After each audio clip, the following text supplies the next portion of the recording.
We all ready? Think so. Okay, this meeting of the South Hunterdon Regional Board of Education is now called to order. Adequate notice, as required by the Open Public Meetings Act, was provided on December 5th, 2025, by posting the notice with the respective clerks of the City of Lambertville, Borough of Stockton, and Township of West Amwell, and advertised in the Star Ledger and Trenton Times newspaper. Let's all stand for the flag salute, please. I pledge allegiance Allegiance to the to the flag flag of the of the United United States States of of America America and to and the to the republic republic for which it for which it stands, stands, one one nation, nation, under under God, God, indivisible, indivisible, with with liberty liberty and and justice justice for for all. all. Okay, can we call the roll, please? Jennifer Batchelor, Here. John Bonani, Present. Martha Dennis, Here. Paul Falsigno, Here. Gina Fischetti, Here. Erin O'Leary, Here. Bonnie Todd Marino, Here. Michael Strauss. Here. All right. Okay. Wait, I'm here Brian. too. Oh, did you get Brian I see Heaton? you, sorry. Skipped over you on the list here. Thank you. Well, I guess, Brian, an extra special welcome to you. And welcome to Paul and John, who are joining for their first full meeting. As such, if you all might allow me just a few minutes, and I think it's important as we start this year with the new board. I had hoped to do this in person, but the snow had other ideas. So as we gather in our Zoom, I also think it's important because our district has reached a key moment. The work of regionalization is behind us, and I would be remiss not to thank Jim Gallagher and all of the previous board and community members who contributed to our three communities now learning as one.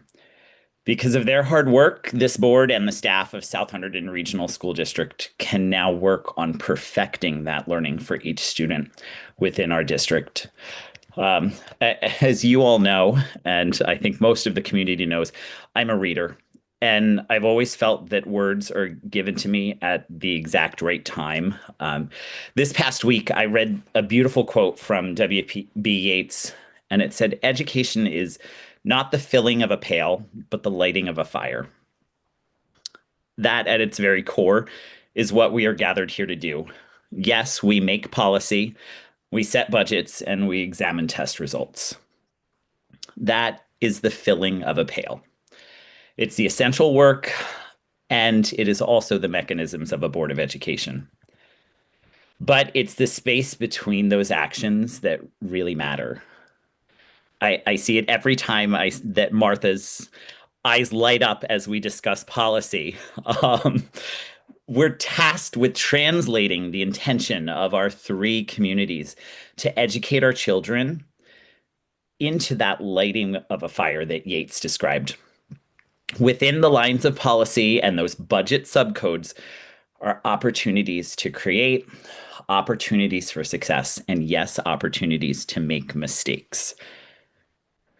We also have to make that space for inspired learning, the kind of learning that doesn't just tick a box, but ignites lifelong curiosity, reasoning, and critical thinking.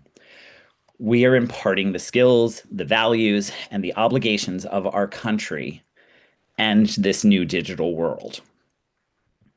That purpose should lift all of our work, and as we launch from regionalization, we have the new Pathways program starting at the high school, the launch of the Performing Arts Academy, new curriculum across all three schools, the community classroom program, continued expansion of dual enrollment, a strong team who work hard for every student at every level. We have communities that support our students both financially and with their time. And that thing that should drive us all, opportunities for the future. So, looking to the future, ladies and gentlemen, shall we get to work for this? I'd like to start with representatives of our communities who do work very hard for us. So I think first off, we have a representative from the PTO here to give their report. Peter, can you unmute Lee Rosso?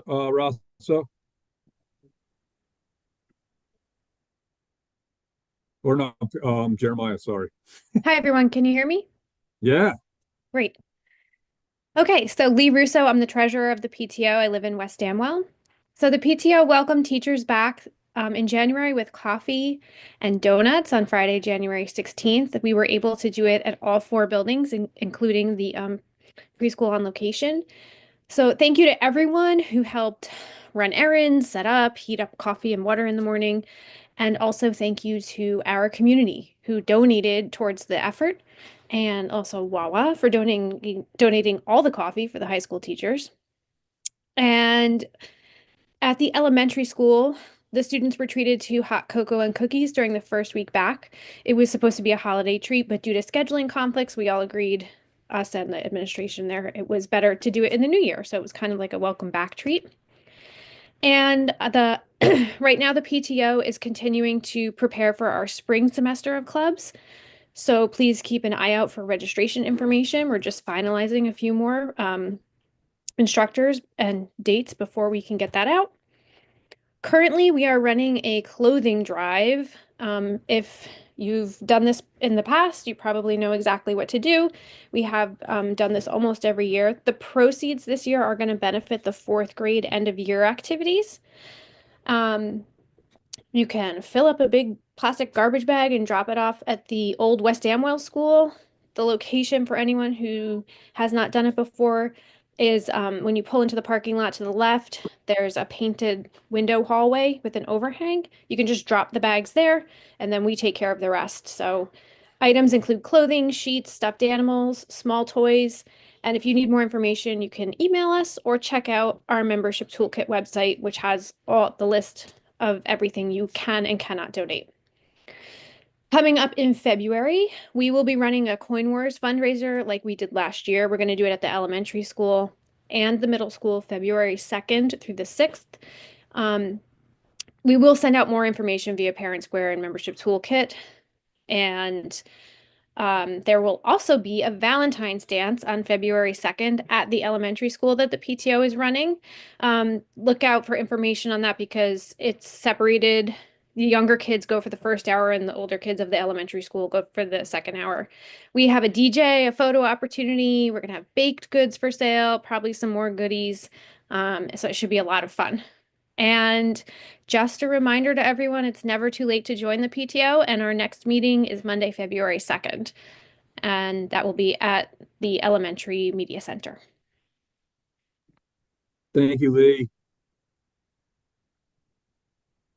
And Mr. Sousa, you said that there was a I letter. do. LEF. I do. I have the LAF, so I'm just going to read it. We hope everyone had a wonderful holiday season. We would like to thank the community for their generous support during our recent letter campaign. Your donations will go to supporting students and teachers within our district. We have begun distributing information regarding the summer and senior awards process following an overview provided at the college planning night, which was on January 22nd. Applications are now available through the guidance office at the high school. The submission deadline for the summer awards is March 20th, and the deadline for senior awards is April 17th. Please also save the date for our spring fundraiser casino night on Saturday, March 21st. We are seeking both adult and student volunteers. Interested individuals can contact us through our website at thelaf.org. And then finally, we are in urgent need of new board members to ensure the LAF can continue serving the community. Anyone interested in learning more is invited to join us at the Lambertville station at 6:30 p.m. Thursday, February 5th, prior to the board meeting that night for the LAF, which is at 7:30.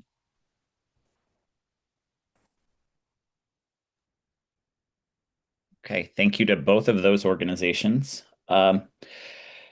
We did receive correspondence this month, and as is our tradition, we are accepting it, and it will be referred over to our finance committee for further examination. speaking of committees, we have brand new committees. So all of that is available and both on our website and also on board docs. You'll be hearing from our new chairs in a little while. So we do have to do some routine items. The first is we need a resolution to approve the regular minutes and the executive session minutes from our December 22nd meeting. So I am going to do this as two separate votes, just in case anyone wanted to abstain, since some of our members might not have been at the first meeting. So can I get a motion to accept those? So moved. Okay, Ronnie. Second. Peter, I hope the green boxes make it a little easier for you. Any discussion on that? No? Okay. So this is a voice vote. So all in favor? Aye. Aye. Any abstentions? Abstain. And any nays? Okay. So next up is a resolution to accept the regular minutes of our reorg, which was January 5th. Can I get a motion to accept those minutes? So moved. Ryan, a second? Second. Okay. All in favor? Aye. Aye. Aye. Any abstentions? Okay. Both of those carry. And we're on to superintendent update. Mr. Souza. Yeah, so first off, thanks for everyone's patience. Obviously, with the winter storm that hit us yesterday. And then by now, hopefully everyone is aware we are having a 2-hour delay tomorrow morning. Information went out earlier this evening. The biggest concern right now is the secondary roads, and it's consistent. Pretty much all the districts in Hunterdon County and even Mercer County are doing 2-hour delays. I was not aware that there actually is a salt shortage in Hunterdon County. So that was brought to my attention today, just as far as salting roads and things along those lines. Unfortunately, the temperature doesn't look to be getting any warmer anytime soon. So we'll be stuck with this probably for a little while. But just a shout out to our maintenance crew who came in early this morning and worked on our buildings. And, you know, our buildings are ready to go. They did an awesome job of clearing everything for our kids and staff tomorrow. So big shout out to them and thank you. Just a few slides I wanted to share, just a few updates. You know, my last plug for this, I sent out a last, notification earlier this afternoon, but we are having our Let's Talk Tech watch party tomorrow night, 6 o'clock in the high school auditorium. So I'm really encouraging parents to come, even if your parent or your kids are young, if they don't have cell phones or not on social media, it doesn't matter. This is a great opportunity to come spend some time with us. We are going to be watching a video from a gentleman by the name of Max Stossel from Social Awakening that's really going to talk about how companies build these social media platforms to be addictive, you know, the impact it's having on our kids' brains, how to manage social media, how to manage cell phones and all the different things that go along with it, gaming. So the video is an hour long, and then at the end of the video, we are going to have some community discussion with some focus questions. We're also going to be talking about, by now, I'm sure that all of you are aware that Governor Murphy, as he was leaving office, did pass the New Jersey cell phone school ban for next year. And there was guidelines that were just recently released from the DOE. So we'll be talking about that as well. And then looking for some parents who might be interested in continuing some work on a committee, you know, to take a look at cell phones and policies as far as our district for 2026-27. So if you can register, great. If you can't and you just show up, that's great too. We're hoping for a good turnout. And for those that aren't aware, Max will be presenting to our middle school students tomorrow at 12:30 to 1:30 in the high school auditorium. So we'll be bringing all of our 5th through 8th grade students. He has a different presentation. So for our middle school parents out there, you know, talk to your kids tomorrow when they get home. I'll send something out to our middle school parents specifically, just reminding them, you know, to have a conversation about what they learned and anything, you know, obviously that you could utilize at home, because I know this is a difficult topic to manage from the parents' perspective. So hopefully we'll see a lot of parents tomorrow night and continue our work in this area, as far as the district goes in the community. A couple other things I did want to give you an update on the sale of the West Amwell School. So we are continuing to market the West Amwell School using our real estate broker from Cushman and Wakefield. I think I provided in a recent update that we officially listed the property as a commercial property right after winter break. We've had several showings in the last few weeks with prospective buyers. As a matter of fact, we had a prospective buyer who came last Wednesday and who's coming back again this Wednesday. So we'll find out some more information about that. So it'll be a second visit. One thing I had spoken about, back several months ago was the issue with the 1,4-dioxane that we discovered that was caused by Lehigh Power and Fluid. I do want to make everyone aware that we did receive some recent water testing report last week, and it was noted that the level was 3.4, which is the highest it has been. So we have reached out to the licensed site remediation specialist for Lehigh to get an update on the progress of the remediation efforts. And I'll report back that out to the board and the community as soon as I get that information. So Michael mentioned in the beginning about the high school pathways program. So I'm going to give a little bit of an overview tonight, but I'm going to encourage folks to attend our February meeting because I'll provide much more details. But the reality is it's really exciting for our high school right now.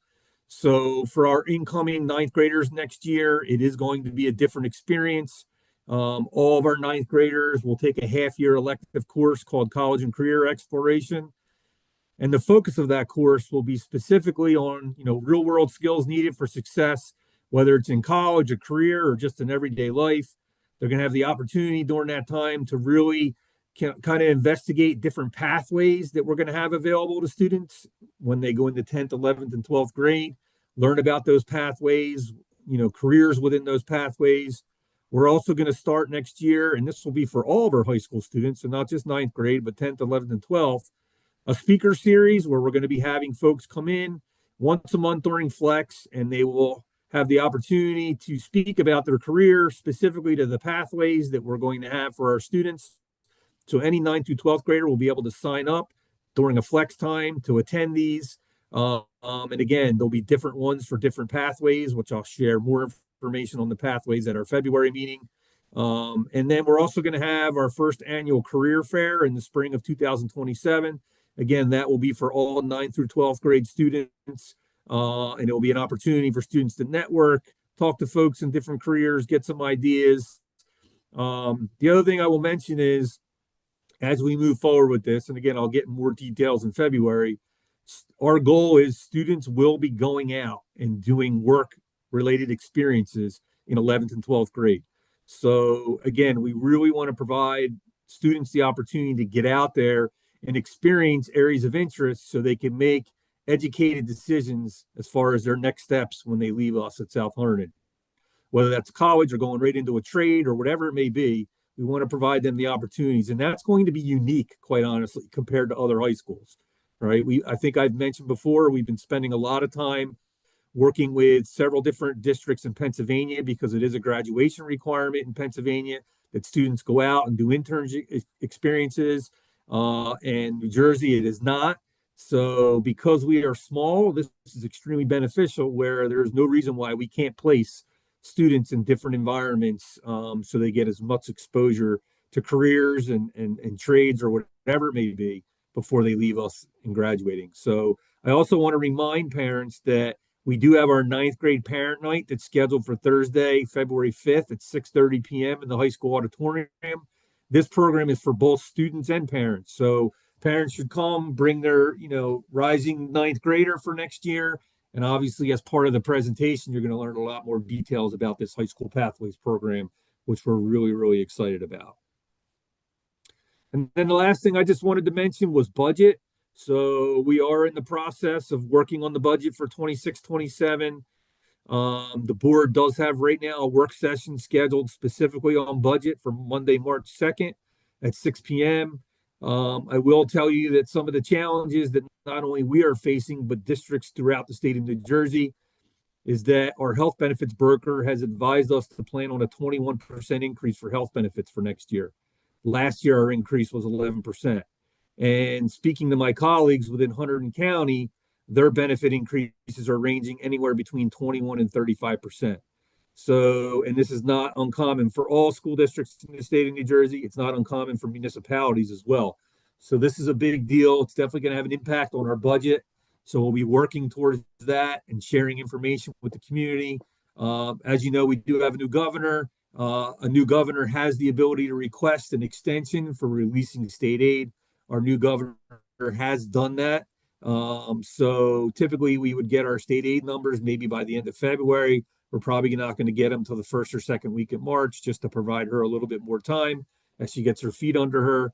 But obviously we'll be having a lot of conversations in reference to budget as we build the budget, which includes typically in mid-March adopting a tentative budget and then having a public hearing in April for the public to obviously provide input. So we have a lot of time left, but the next several months will be dedicated to developing our budget for the 26-27 school year. Any questions from the board on anything that I presented?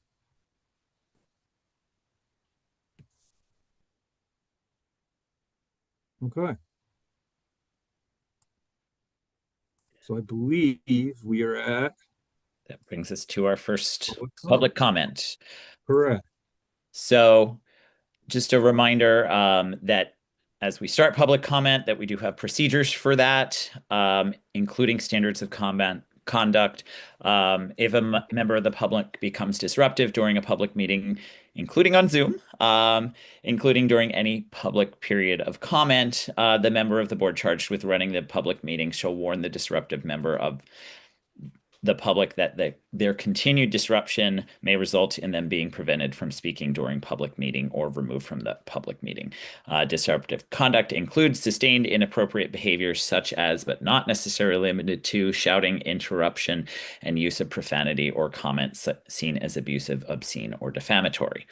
Members of the public are invited to address the board on any matter for a maximum of 3 minutes during this portion of the meeting.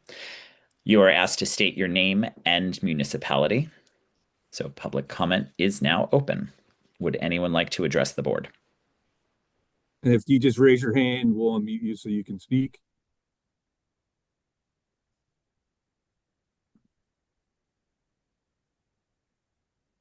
Any hands, Jeremiah? We're good? I do not see any hands. All right, I know we do have one online that I'll read. Everyone can see that, right? So we have it from Barb Parsons, who lives in Lambertville. And the comment is, I saw you acknowledge the high school kids that attain straight A's or high honor roll. Would it be possible for you to also acknowledge the kids at the middle school? Those students work very hard to reach a goal such as straight A's. Thank you for considering my request. So I will say this did come up in our school and community meeting last week, and it's probably going to come up in our report, but we are looking at different ways that we could recognize students in a variety of different ways at the middle school. We did develop a board policy for the high honor roll. We did not include the middle school in that, only the high school. But I think we have some ideas on how we can recognize students for a variety of different ways. So I know Ronnie will be reporting out on that a little bit, and I can jump in if we need to for that as well. All right. Okay, if there's not anything else, we can move along to committee reports and public comment. One last call. Okay. First up is curriculum and technology. New chair, Ms. Fischetti. Thanks, Michael. Hi, everybody. Give me 1 second. Let me just get this open here. Okay. All right. So the Curriculum and Technology Committee met on January 14th at 6 p.m. All of the members of the committee were in attendance. Paul was on the phone, and Tony, Vince, and Jane Ellen were there as well. So first, we received a technology update from Vince. He provided an update on the Beasley Security contract. It's on the agenda for this evening. We discussed their proposal for a cybersecurity product, which includes a tabletop exercise and an evaluation of the strength of our network security. The committee also discussed the different cost options associated with this tabletop exercise. Vince also shared that we will be purchasing staff laptops this summer. Currently, the employee laptops are 3 to 4 years old, and Vince is looking at a similar model to what is currently being used. Finally, he let us know that he was able to get classical music playing in the halls of the elementary school. Currently, they're using a station called Calm Radio, and hopefully similar music will be introduced to the middle school and the high school hallways in coming months. Tony gave us an update on the School of Performing Arts auditions. The district held auditions for the dance and theater programs in the first week of January. There's a panel of judges viewing the auditions, which consisted of professionals in the area, local dance studio owners, and professors at local universities. After those auditions, the district has offered seats for the 2026 to 2027 school year to 7 students for dance and 7 students for theater. For the dance program, there's 1 South student and the remaining 6 are from other districts. And for the theater program, 5 of the students are currently South students, and there's 2 students from other districts. The students had until Tuesday, January 20th to notify Polytech of their acceptance of the seat. So I don't know what has happened since the 20th, but maybe We're we'll still find out waiting later. actually on a few. So Okay. I hope here by tomorrow. Oh, okay. Great. There you go. Tony also gave the committee an update on the high school pathways. He discussed that in his update this evening. We talked about the proposed pathways that the teachers and Adam Wright have discussed based on current courses that are offered at the high school. And Principal Wright will share details regarding the pathways with families and students at the upcoming 8th grade parent transition night. We received an update on the middle school accelerate period, and mainly the update included us looking at trends in the current well, not current, but the way the middle school students were using that accelerate period and using the iReady EduTech product that we have during the accelerate period prior to a restructuring that happened earlier in December. And the committee is going to be revisiting these results to track the efficacy of the restructuring as we go forward in the coming months. It's something we're going to continue to look at. Also, there was an update on the high impact tutoring that's being offered at the middle school. It began on Tuesday, January 13th. There are 16 students who are currently enrolled in this program. And I believe it meets twice a week and is going to go well into the spring, I think until May. Is that correct, Tony? Yes, until testing. Yeah. Yep. Okay. And then finally, we talked about the cell phone law and briefly discussed our ongoing agenda item of AI. Tony talked briefly about the new cell phone law. At the time of our committee meeting, DOE had not yet provided its guidance, but as Tony mentioned during his update, we've since received guidance about the new law. And those are our minutes. Thank you, Ms. Fischetti. You're welcome. Does anybody have any questions? I guess you're supposed to ask that, aren't you? Sorry. It's okay. Not seeing any. Mr. Keys, personnel. So Personnel Committee met January 21st, 2026 via Zoom. And so we discussed several items to be presented tonight to the board for approval. including an appointment and a resignation, several leaves of absence, substitute teacher approvals, internships, lateral movements, and extracurricular appointments.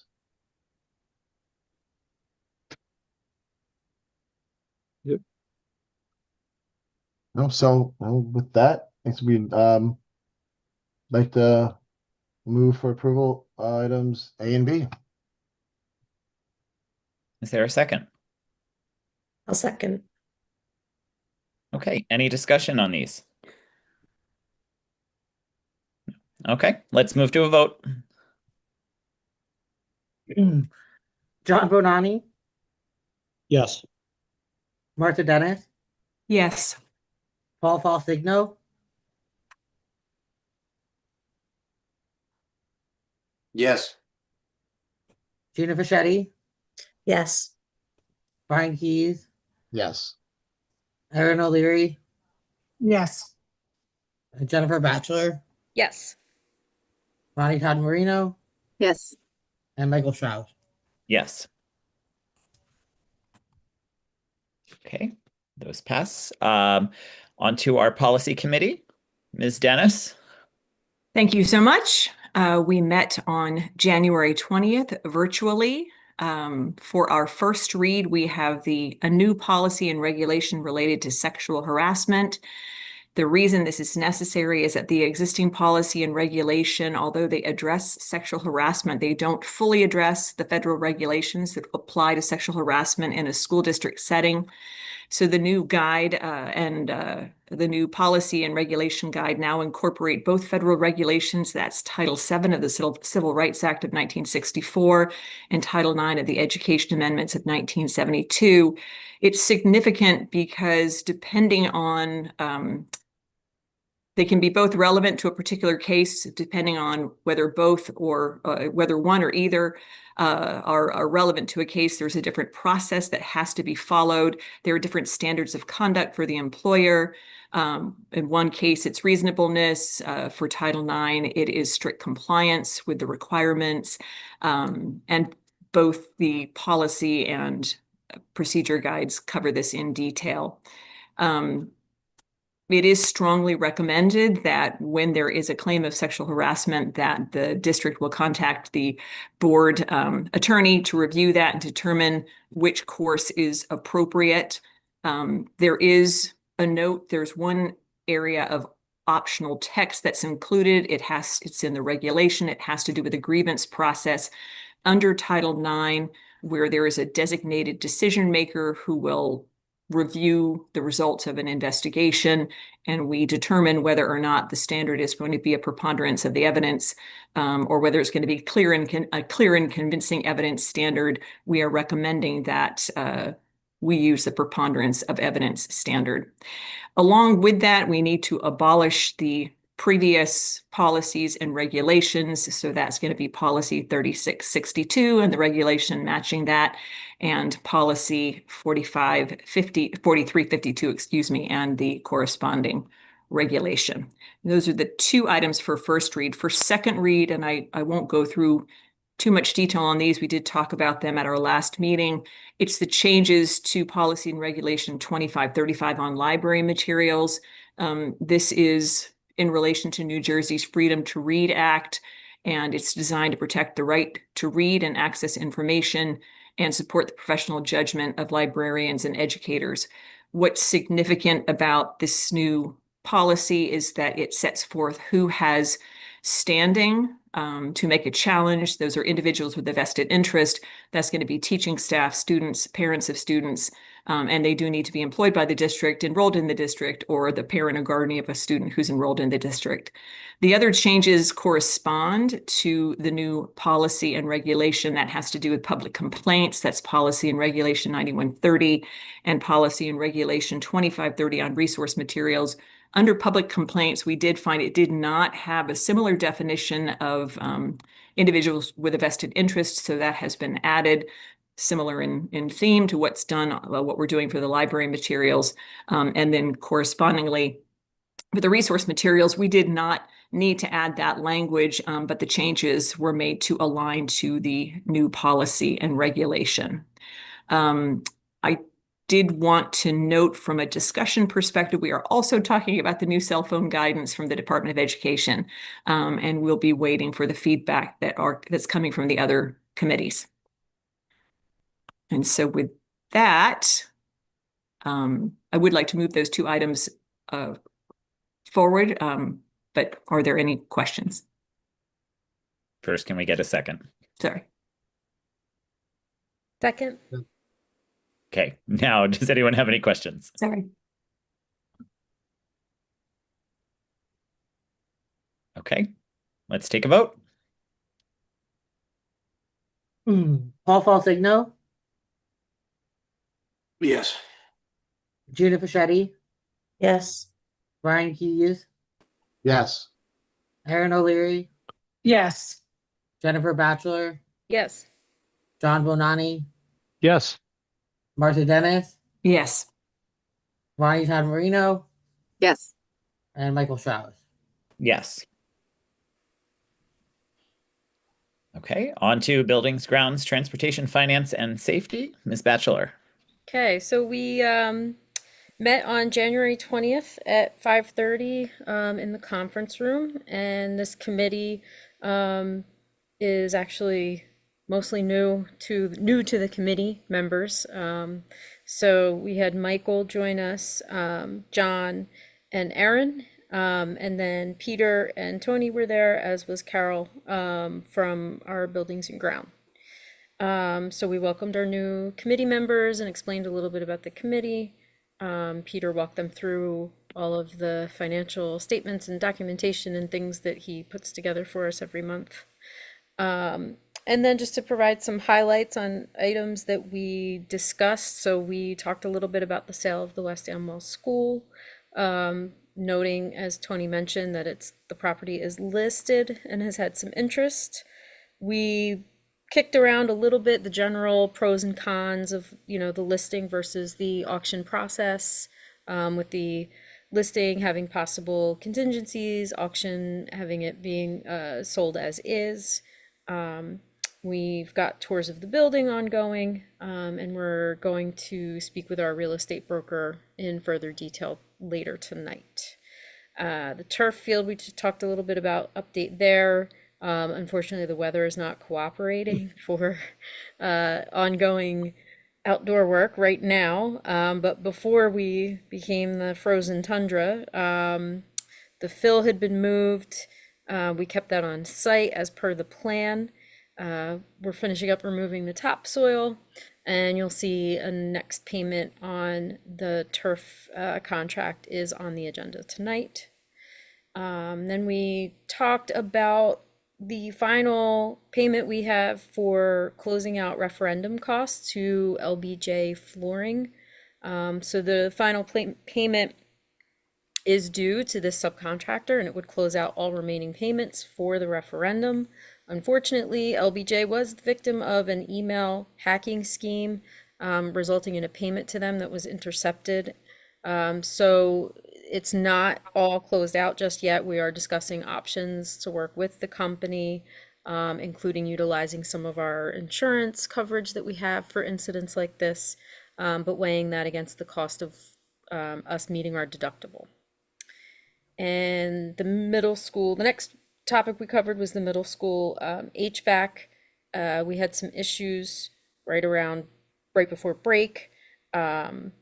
It turns out that the initial setup of the system that we had put in place, there were some issues in that process of getting it all up and running. So unfortunately, the company that originally did all of that work, we were not able to get to come back in. So we had to contact a new company that came in, assessed the system, identified some areas that we need to have worked out. And so we have a couple of invoices. I think they are on the agenda tonight as well.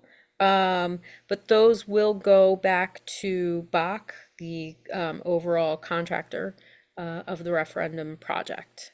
Those costs we won't have to deal with any of the costs there due to the initial setup was the problem. And then we also talked a little bit about the budget process. Budget development is underway. As Tony noted, we have an increase in our benefits cost that's going to be a big driver of our budget for the next year.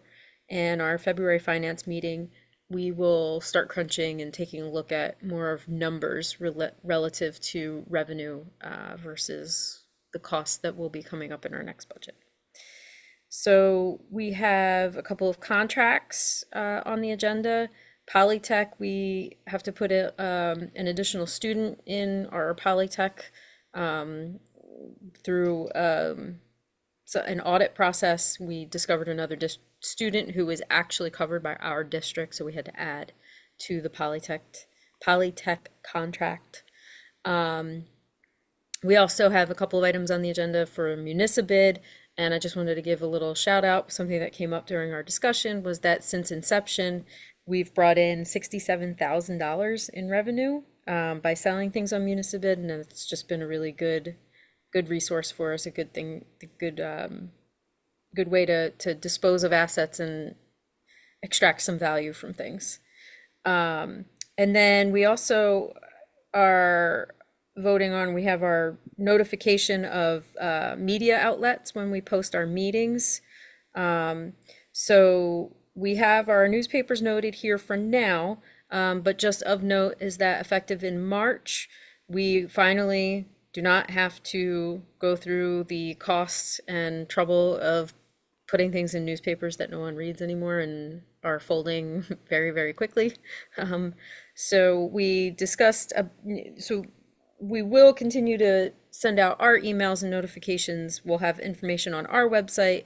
And we talked a little bit about making sure that we reach wider audiences in our public who may not be looking at our website, potentially working with our municipalities for other options where for free we could also post notices like Lambertville Matters and the municipal website for the township.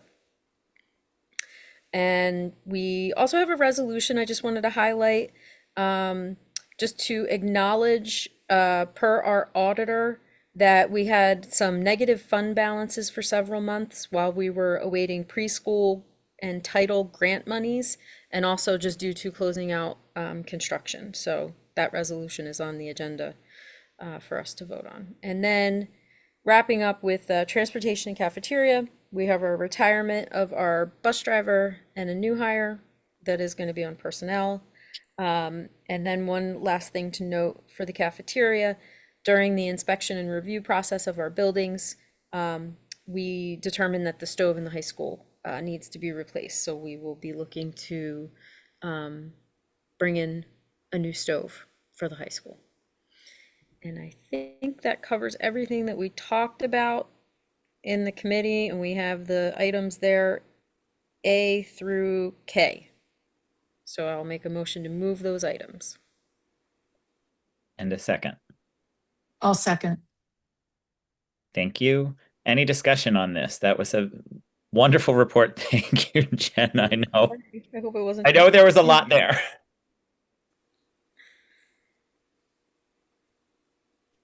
Okay, with the lack of any discussion, let's move on to vote.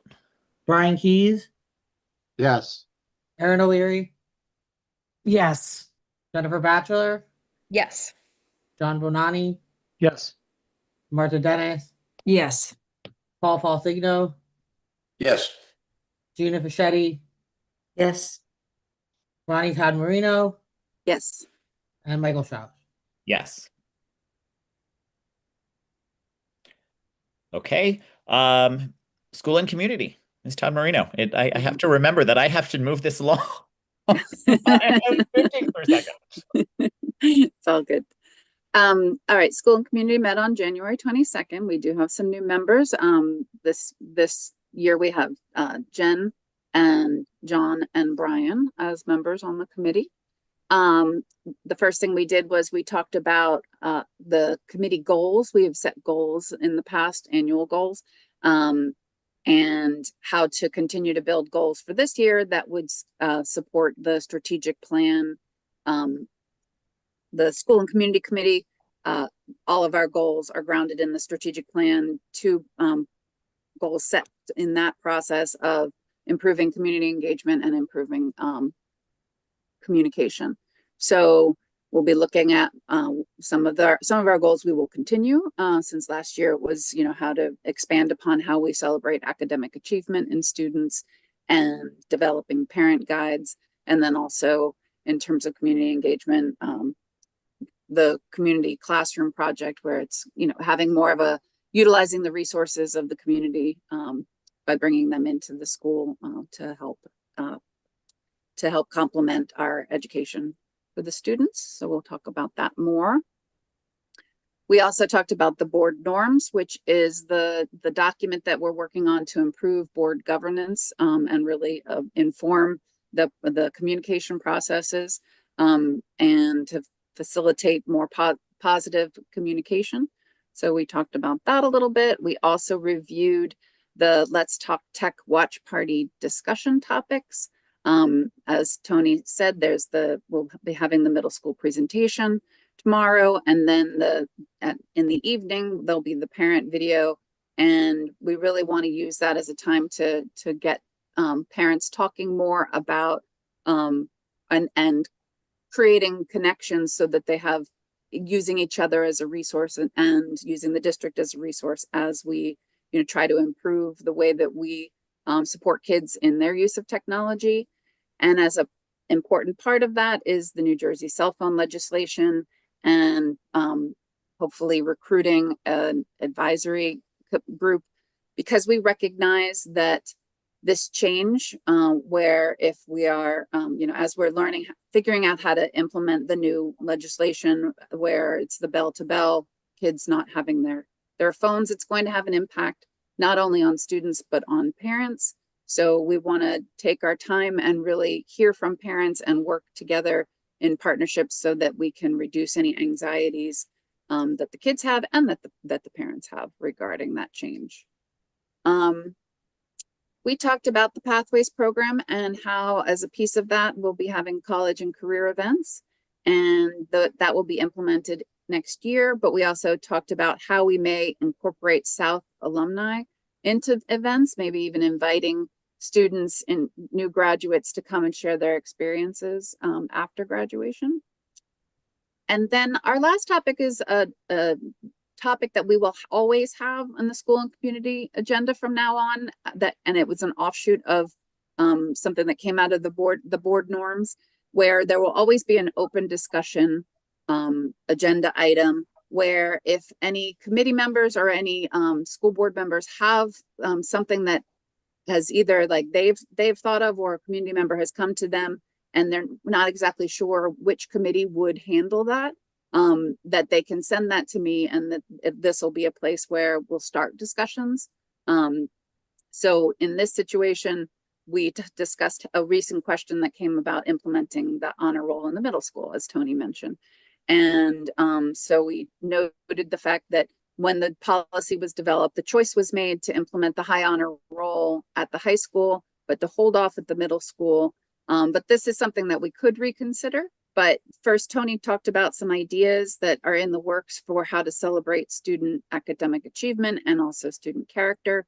And that would include implementing the Student of the Month. That's been a really very successful program at the high school. So we're looking at adding that to the middle school, and also something called a praise referral program, where teachers and I guess other staff could refer a student for positive behavior. So those are just a couple things that are in the works.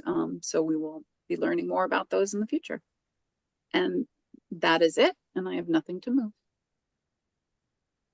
Okay, thank you very much. So next up, we just have our routine information items, and I am going to split this one again, just since we have new board members. Can I get a motion to accept last month's HIB report? So that would be item A. So moved. Okay, actually, I'm sorry. Can I, since it's both fire drills and HIB report from last month, can I refrain that and do items A and B? So moved. Thank you. So Martha and then Ronnie. Okay, this is a voice vote, so all in favor? Aye. Aye. Any abstentions? I'll abstain. Okay. And now can we move on to item C, enrollment? That is just a standard report of our current enrollment. Can I get a motion to accept that? You actually don't have to do an I was gonna acceptance say, for I that. don't. We don't Yeah, have it's to. more- Okay. Yeah, it's more informational only. Okay. Well, wonderful. We'll save a vote. That brings us to our next public comment. Again, the same rules will apply. Public is invited to address the board for a maximum of 3 minutes on any subject of their choice, and they're just asked to state their name and municipality. Let's open up that public comment. Go ahead and raise your hand if you would like to speak.